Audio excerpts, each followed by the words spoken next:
The Bristoe Campaign, fought in the aftermath of Gettysburg, was an attempt by General Robert E. Lee to strike a blow to the Union Army of the Potomac. This campaign, even if small, resulted in some incredibly fierce fights.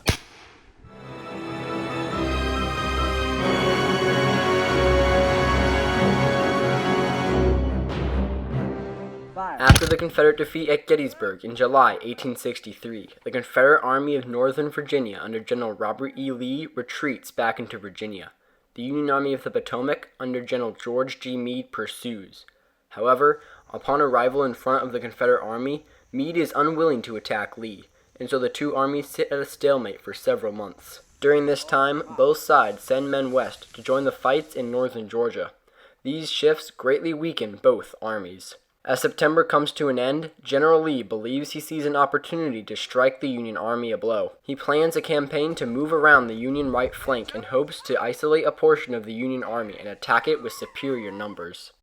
Lee sets off on October 9th. However, Meade realizes the threat and begins to withdraw his army north. Seeing this, Lee vigorously pursues.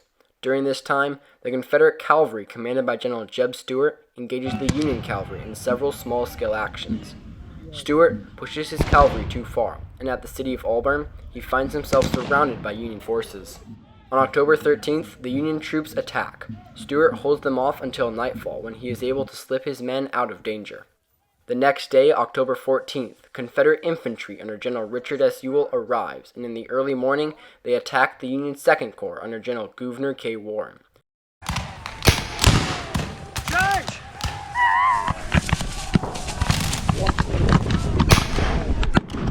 Warren is able to fight off early and then continue his march north, where he is to find yet another fight. Meanwhile, the Confederate Third Corps under General A.P. Hill has continued to march north. As Hill's men near the town of Bristoe Station, Hill, upon cresting a rise, sees what he thinks is the tail end of the Union Army marching north. Anxious for a fight, Hill rashly begins an attack towards the Union troops. However, the troops Hill sees are not the end of the Union line, and as the Confederate troops advance, they see the Union Second Corps moving to their right. Fresh from the fight at Auburn, the Union troops quickly get behind the raised railroad bed of the Orange and Alexandria Railroad. The Confederates, seeing this new enemy, wheel their line and attack straight at the railroad. The Union troops from behind the railroad bed pour devastating volleys into the rebel lines. Fire at will.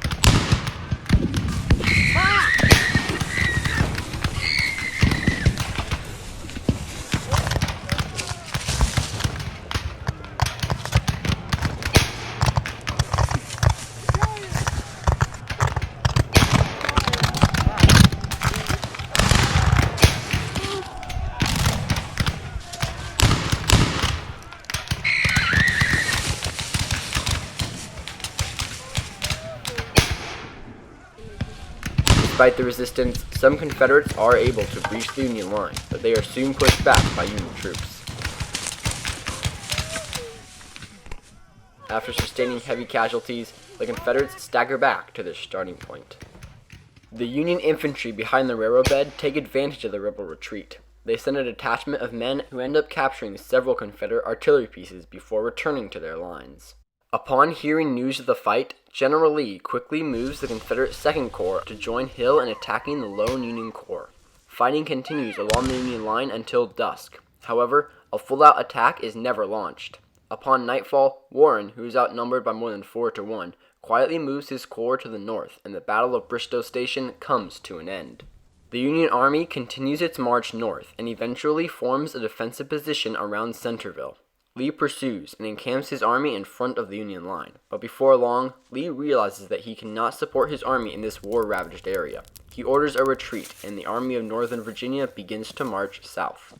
As the Confederates pull out, General Jeb Stuart is sent to cover their withdrawal. On October 19th, he lures the Union cavalry under General Judson Kilpatrick into a trap, leading to the Battle of Buckland Mills. We worked for a little bit, but then we thought we were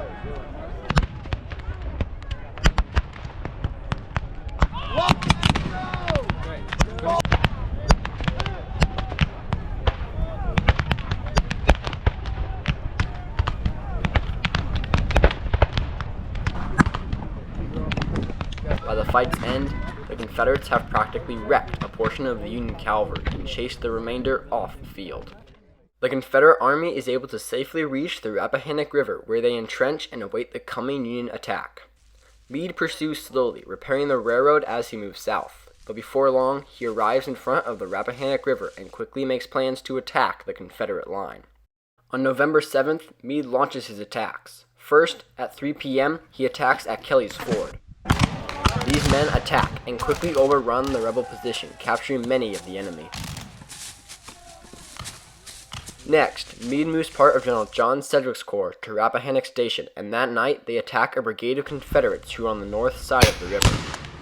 Aim. Fire. In a rush, the Union troops completely overrun the Confederate line, capturing more than 1,000 rebels and take the position with relatively light casualties. With these two breakthroughs, Lee is forced to fall back behind the Rapidan River. Meade pursues, but does not attack the Confederates. With that, the Bristoe Campaign comes to an end. Meade attempts one more offensive before the end of the year. This results in the Mine Run Campaign, in which neither side accomplishes anything. After that, the two sides go into winter quarters and prepare for the coming spring. The total casualties for the Bristoe Campaign were, for the Union, about 1,400, and for the Confederate, about 3,300, of whom most were captured.